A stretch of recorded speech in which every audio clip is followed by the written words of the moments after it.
Germany जाना चाहते हैं तो रुक जाइए। 2026 में जर्मन वर्क वीजे के न्यू रूल्स जान लेना बहुत जरूरी है, वरना आपका पैसा और आपका वक्त दोनों जाया हो सकते हैं। आज मैं आपको कंप्लीट रियलिटी बताने वाला हूँ। अस्सलाम वालेकुम, सबको प्यार भरा सलाम। आप देख रहे हैं योर वीजा न्यूज और मैं हूँ शाहिद सदीकी।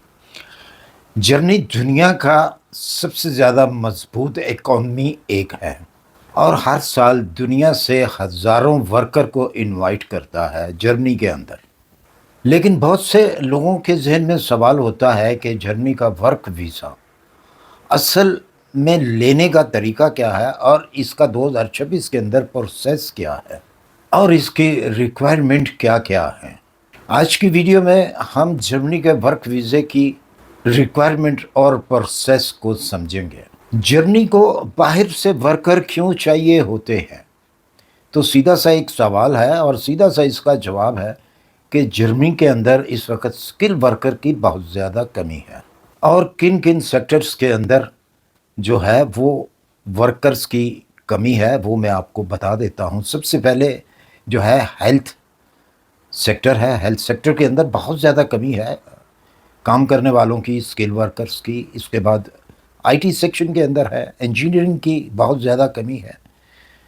और साथ साथ अगर दूसरी तरफ आएँ तो लेबर की बहुत ज़्यादा कमी है, यानी कि वो वाली लेबर जो फैक्ट्रीज़ के अंदर कंस्ट्रक्शन के अंदर जो है काम करते हैं उनकी बहुत ज़्यादा कमी है। हालांकि बहुत सारे यूरोपियन कंट्रीज से जो लोग हैं वो भी आके यहाँ पे वर्क करते हैं। उसकी वजह यह है कि ये काफ़ी एक मज़बूत कंट्री है जर्मनी सैलरी के लिहाज से।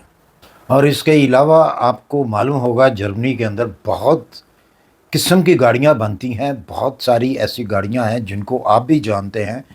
मर्सिडीज़ है, BMW है, ओपल है, ऑडी है। इस तरह की बेशुमार गाड़ियाँ जो हैं वो जर्मनी के अंदर मैन्युफैक्चर्स होती हैं, जिसकी वजह से ये मजबूरी है कि उनको बाहर से लोग लेने पड़ते हैं। वो मजबूरी है उनकी।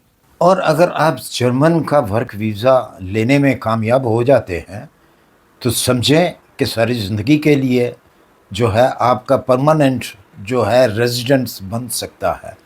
और इसमें कोई इतनी मुश्किल नहीं है। बेशुमार दुनिया जो है हज़ारों लाखों की तादाद में बाहर से आके दूसरी कंट्रीज से आके यहाँ पे सेटल हुई हुई हैं विद फैमिली, तो आप भी हो सकते हैं। जर्मन का वीज़ा लेने के लिए आपको क्या कुछ चाहिए। सबसे पहली बात तो ये है कि आपको एक ऑफिशियल तरीके से जॉब ऑफ़र लेना होती है जर्मन की किसी भी कंपनी से। बेशक वो कोई भी कंपनी है, अगर आप के पास कोई स्किल है तो वहाँ से भी आप उनको एप्लीकेशन दे के जॉब ऑफ़र ले सकते हैं। सबसे पहले तो आपको जॉब ऑफ़र चाहिए होती है। आपके पास एजुकेशन, क्वालिफ़िकेशन, एक्सपीरियंस होना चाहिए।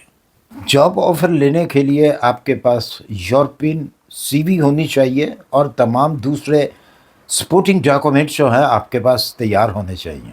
और साथ साथ ये भी बताता चलूँ कि कोई कुछ ऐसे केसेस होते हैं जिसमें एजुकेशन जो है वो ज़रूरी नहीं होती, लेकिन फिर भी आपको जो है जॉब ऑफ़र मिलती है। जब भी आपने जर्मनी के लिए जॉब लेनी है, ये जॉब ऑफ़र लेनी है, तो हमेशा जो ऑफिशियल वेबसाइट्स हैं वहाँ से आप अप्लाई किया करें, क्योंकि इंटरनेट के ऊपर आजकल बहुत ज़्यादा स्कैम्स हैं और बहुत ज़्यादा ऐसी एजेंट भी हैं जो आपको बातों में जो है आपका पैसा जो है आपसे ले लेते हैं और फेक किस्म की आपको जॉब ऑफ़र देते हैं। ये बहुत सारे लोगों के साथ हुआ है और हो रहा है। आपने इन लोगों से बचना है, ख़ास तौर पे इंटरनेट से जो है आपने एहतियात करनी है। जब भी अप्लाई करें ऑफिशियल जर्मन ऑफिशियल वेबसाइट से आप अप्लाई करें, वहाँ पे आपके साथ कोई धोखा नहीं होगा।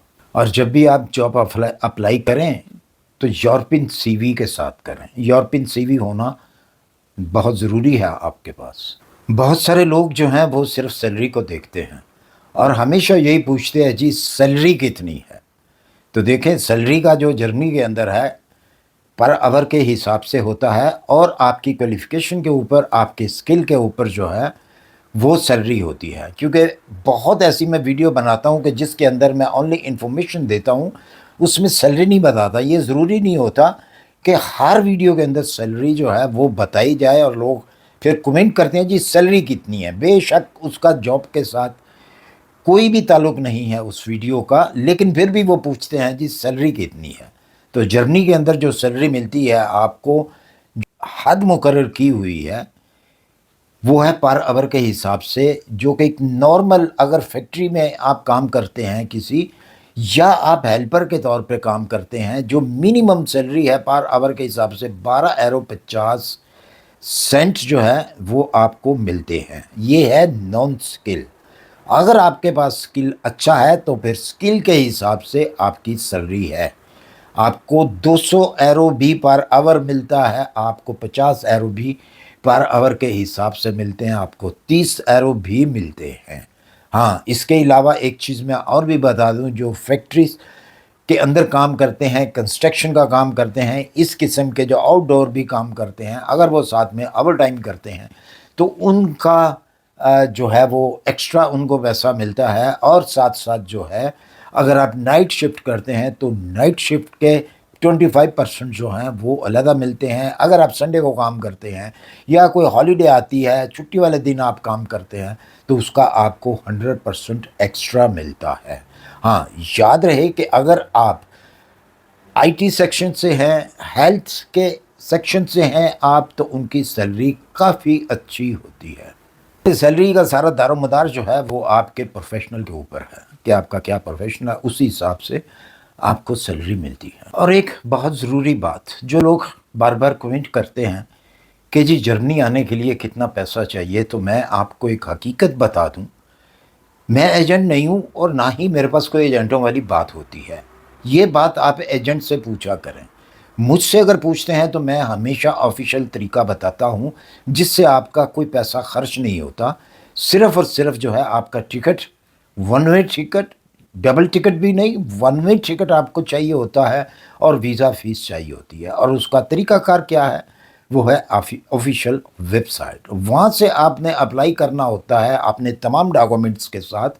तो अगर आपको जर्मन कोई भी कंपनी जो है आपको जॉब ऑफ़र कर देती है, तो फिर उसके बाद आपको अप्रूवल जब आता है जर्मनी से, आपको तमाम डॉक्यूमेंट जब आते हैं, तो फिर आपने अपॉइंटमेंट लेनी होती है जर्मन एम्बेसी से, अपनी फ़ाइल जो है उसको सबमिट करवाना होता है। और जब वहाँ से आपको अप्रूवल आ जाता है तो उसके बाद आप जर्मन के अंदर इंटर होते हैं और फौरी तौर पे आप अपनी जॉब को जो है वो स्टार्ट करते हैं।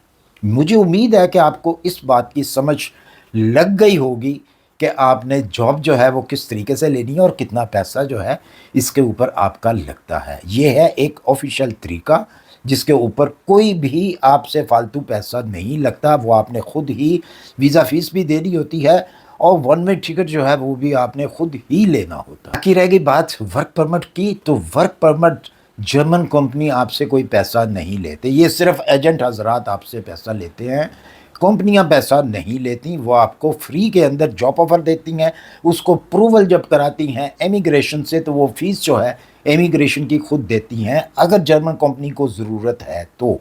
एक बार फिर से याद दहानी कराऊंगा मैं आपको कि इंटरनेट के ऊपर बेशुमार किस्म की फेक एजेंसीज भी मौजूद हैं और फेक एजेंट भी मौजूद हैं, जिससे आपको बचना है।